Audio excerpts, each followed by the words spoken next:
আসসালামু আলাইকুম। ছানা ছাড়া যে ছানা জিলাপি এতটা মজার হয় আপনারা না দেখলে বিশ্বাসই করতে পারবেন না। তো চলুন আজকের রেসিপিটি বানানো যাক। তো ছানা জিলাপি বানানোর জন্য আমি এখানে প্রথমে 1 কাপ গুঁড়ো দুধ নিয়েছি আর নিয়েছি হাফ কাপ ময়দা। এরপর আমি এখানে হাফ টেবিল চামচ বেকিং পাউডার নিয়েছি। এরপর আমি শুকনো উপকরণটাকে চামচের সাহায্যে ভালো করে মিশিয়ে নিচ্ছি। এরপর আমি এর মধ্যে 1 চা চামচ ঘি দিয়েছি। আপনারা চেষ্টা করবেন এখানে ঘিটা ব্যবহার করতে, তাহলে মিষ্টির ফ্লেভারটা অনেক সুন্দর আসে, খেতে ভীষণই ভালো লাগে। তো এর ঘিটার সাথে আমি এটাকে ভালো করে মিশিয়ে নিয়েছি। এরপরে তো দেখুন অল্প অল্প করে পানি দিয়ে আমি মিষ্টির জন্য ডোটা তৈরি করে নিচ্ছি। যেহেতু এখানে গুঁড়ো দুধ দেওয়া আছে তো এটা একটু আঠালো টাইপের হবে, কিন্তু চিন্তার কিছু নেই, কিছুক্ষণ পরে এই ডোটা কিন্তু সেট হয়ে যাবে। তো আমি এখানে ডোটা রেডি করে 2 মিনিটের জন্য রেখে দিয়েছিলাম। আর এই তো দেখুন আমি 2 মিনিট পর ফিরে এসেছি আর ডোটা কিন্তু সুন্দর মতো সেট হয়ে গিয়েছে, এখন আর হাতে লেগে আসছে না। তো আমি এখান থেকে অল্প কিছুটা ব্যাটার নিয়ে এই তো 2 হাতের তালুতে এভাবে আলতো করে প্রেস করে আমি এটাকে লম্বা করে নিব। এটা আসলে বলার কিছু নেই, আপনাদের দেখে বুঝে নিতে হবে আমি জিলিপিটা আসলে কিভাবে বানাচ্ছি। তো দেখুন আমি এভাবে লম্বা করে নিয়েছি। এখন এটাকে সুন্দর করে আমি জিলাপি শেপ দিয়ে নিব।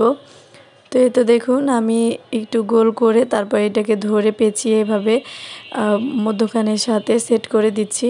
আর এই তো দেখুন কত সুন্দরভাবে কিন্তু জিলাপিগুলো তৈরি হয়ে গেল। আর এখন আমি অন্যভাবে আপনাদের জিলাপিটা বানিয়ে দেখাচ্ছি। এটা কিন্তু সাইডের সাথে আর কি সেট করে দিয়েছি। তো আপনারা যে কোনো ভাবেই আসলে জিলাপিটা বানিয়ে নিতে পারেন। আর দেখুন আমি সবগুলোই জিলাপি কিন্তু বানিয়ে নিয়েছি। আর এই তো দেখুন আমি এখন শিরাটাও তৈরি করে নিচ্ছি। তো আমি এখানে 2 কাপ চিনি দিয়েছি আর 2 কাপ পানি দিয়েছি। আর এখানে 3টার মতো এলাচ দিয়েছি। এখন আমি শিরাটার মধ্যে বলক তুলে নিব। খুব বেশি জাল করার দরকার নেই, যেহেতু আমি এখানে পানির পরিমাণটা কম দিয়েছি। তো বলকটা আসলে আমি এটাকে নামিয়ে ফেলেছি। এখন আমি জিলিপিগুলোকেও ভেজে নিব। তো আমি বেশ অনেকটা পরিমাণের এখানে তেল দিয়েছি। তো তেলটা গরম হওয়ার আগেই কিন্তু আমি জিলিপিগুলোকে দিয়ে দিয়েছি। আপনারাও চেষ্টা করবেন তেল গরম হওয়ার আগে জিলিপিগুলো দিতে, নাহলে তেল গরম হলে কিন্তু কালারটা চলে আসবে আর ভেতর থেকে কিন্তু এটা সেদ্ধ হবে না।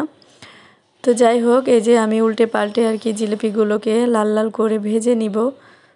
আপনারা নিশ্চয়ই আমার ভয়েস শুনে বুঝতে পারছেন আমার ভয়েসের অবস্থাটা খুবই খারাপ। মানে বেশ কিছুদিন যাবৎ অনেক অসুস্থ আছি, কিন্তু ভিডিওটা অনেক দিন থেকে রেডি করা আছে, কিন্তু ভয়েস দেওয়ার কারণে আসলে ভিডিওটা আপলোড করতে পারছিলাম না। তাই আজকে ভয়েস নিয়েই আর কি আপনাদের সাথে ভিডিওটা শেয়ার করছি। তো আপনারা প্লিজ কিছু মনে করবেন না।